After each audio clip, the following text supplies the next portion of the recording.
John, with -2 starters and with all the players in foul trouble down the stretch, what kind of positive can you take from this huge win against a place that's not easy to play? It's a very depleted roster.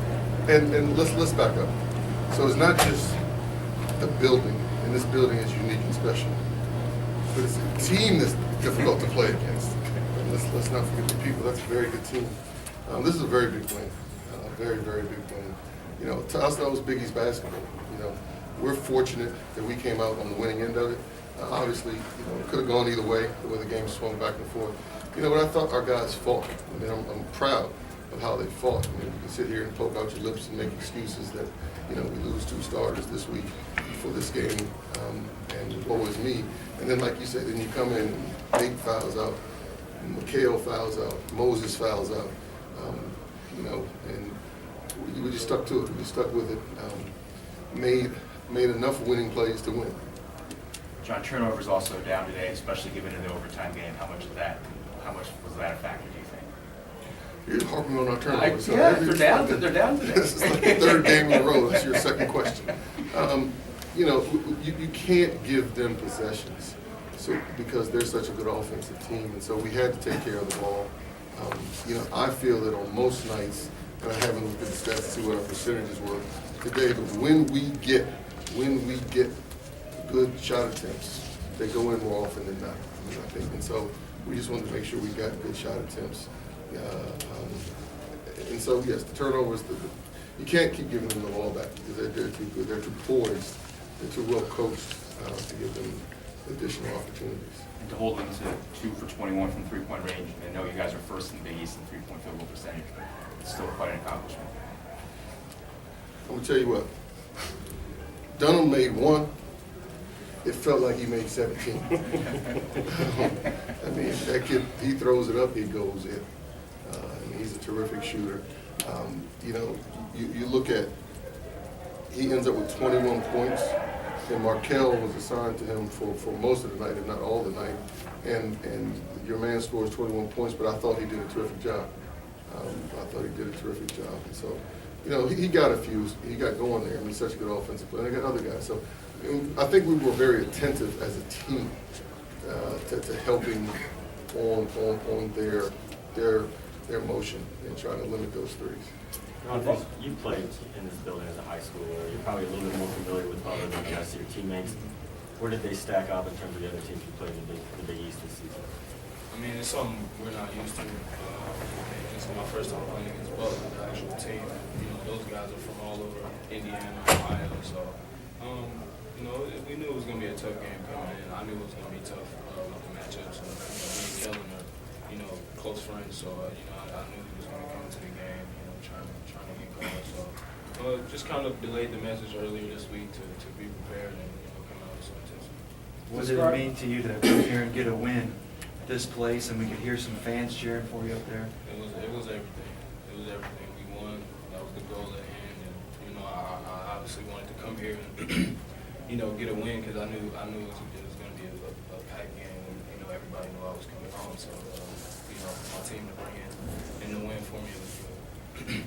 Markel, can you kind of take us with your thought process down the stretch when you see Nate fouled out, Moses fouled out, all the guys, and then you're missing Joshua and Jabril to begin with? You played 44 minutes. Just kind of your thoughts on kind of grinding it out. It was just one of those things. I was like, good God Almighty. I mean, it's just like one. I mean, it was just like one after another.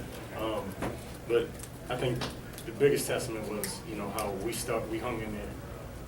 You know, having guys that don't play as, you know, large minutes come in and contribute. When I think of John Caprio coming in, you know, especially in the clutch, you know, Aaron Bowen, you know, that big play at the end, you know, it obviously losing the bigs, that hurts. That really hurts. And, you know, obviously we'll go back and make those adjustments, but, you know, having those guys come in and contribute early was big for us. Coach, did you guys change anything up in the second half on Dunham, the way you were defending him? You went 5 for 10 in the first half and 1 for 9 in the second.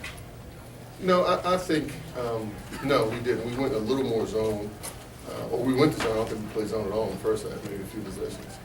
No, but for the most part, I don't think so. You know, and I think he was doing a good job of throwing the ball to his teammates. So it's not like we altered anything. Markel kind of locked in maybe a little better in the second half. What I want to echo what Markel just said. These two are sitting here probably because of the points that they scored. You know, we had a whole lot of guys in that locker room, and he talked about Cap, and he talked about that play that Aaron made, and Reggie, and there were some guys that came in, Moses, before he fouled out, and it was big. So I think we had, and that's something that the world doesn't see, and that's true with every team. But we got guys that practice pretty hard, and you're going to get your time. Your name's going to be called, and today we had a few guys who stepped up when their name was called. Markel, after that steal and the ball was tipped to you, did you have any thought process of you taking it, or was it you just looked up, CD was breaking for the basket and passed it? Every teammate back. Simple as that. Devontae, did you see Roy here, and did he talk to the team at all before the game? Not too much before the game. It was more so after the game. You know, just he was proud. And I want to back up, if you don't mind, to your question. And I mean, people might go to bed tonight, I know, thinking about Aaron, Markel coming up with the ball and throwing to Aaron making that dunk. But the deflection that Aaron got to allow Markel to come up with it was huge. I mean, just the fact that he got his fingertips on that ball, the fact that Markel came up with the loose ball to allow him to get the dunk. That's the winning play, the deflection, more so than the dunk. Coach, I know you obviously focus on Georgetown, but the growth that Roy Hibbert has shown since he left there, so now how impressed are you with what you see out of him now? I mean, I want to say it was either Roy's freshman year or sophomore year. One of my assistant coaches downstairs gave Roy the nickname Franchise. And at the time, he wasn't close to being anybody's franchise. But anyone who's familiar with Roy's history, you know, he every year has gotten better. When he came to college, you know, he barely went up and down the court. He gets mad when I say that. Wait till we leave the building before you tell him I'm saying this. And to where you get to his senior year, where he was one of the most dominant, if not the most dominant big man in the country. And you still see, and I said then, he will continue to get better. And so he's someone, he works extremely hard. He cares about his teammates in whatever organization, whether it be Georgetown basketball, whether it be Indiana Pacers. He cares about the organization. He's going to give 110%. He's a great teammate. And so he will be better next year than he is this year. Someone who's his work ethic, coupled with his understanding, is uncommon, to be honest. Anything else? Thank you.